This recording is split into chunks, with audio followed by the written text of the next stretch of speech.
নিত্যপণ্যের অস্বাভাবিক দামে পিষ্ট সাধারণ মানুষ। দাম বেড়ে এখন অনেক পণ্যই ক্রেতার নাগালের বাইরে। ইফতার সামগ্রিক দামও আকাশ ছোঁয়া। রোজার আগে বাজার নিয়ন্ত্রণে নানা আশ্বাস দিলেও আদতে বাজারে তেমন কোনো প্রতিফলন দেখা যাচ্ছে না। কোনোভাবেই নিত্যপণ্যের বাজারে লাগাম টানা যাচ্ছে না।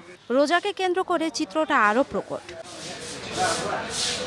চট্টগ্রামে শুধু সয়াবিন তেল ছাড়া বেগুন, মাছ, মাংস, ছোলা সবকিছুর দামই কেজিতে 20 থেকে 30 টাকা বেড়েছে।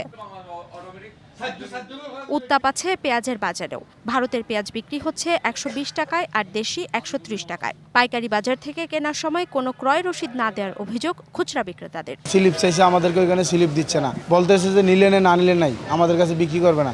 35 টাকার কিনা যদি আপনার 70-80 টাকা 75 টাকা কিনে আনতে হয়, তাহলে এগুলো আমরা ক্রেতাদের কাছে কি দামে বিক্রি করবো? স্বস্তি নেই মাছ মাংসের বাজারেও।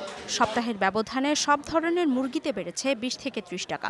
গরুর মাংস বিক্রি হচ্ছে 900 টাকায় আর খাসি 1100 টাকায়। রোজার দ্বিতীয় দিনেও ময়মনসিংহের হাটবাজারগুলোতে বেড়েছে সব ধরনের নিত্য প্রয়োজনীয় পণ্যের দাম। বেশিরভাগ সবজির দাম কেজিতে 10 থেকে 20 টাকা বেড়েছে।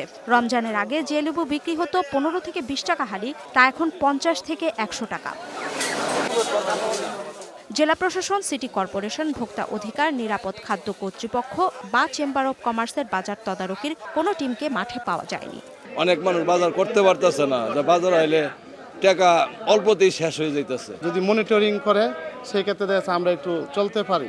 এদিকে রংপুরের বাজারে পেঁয়াজের দাম কিছুটা কমলেও অন্যান্য নিত্যপণ্যের দাম ঊর্ধ্বমুখী।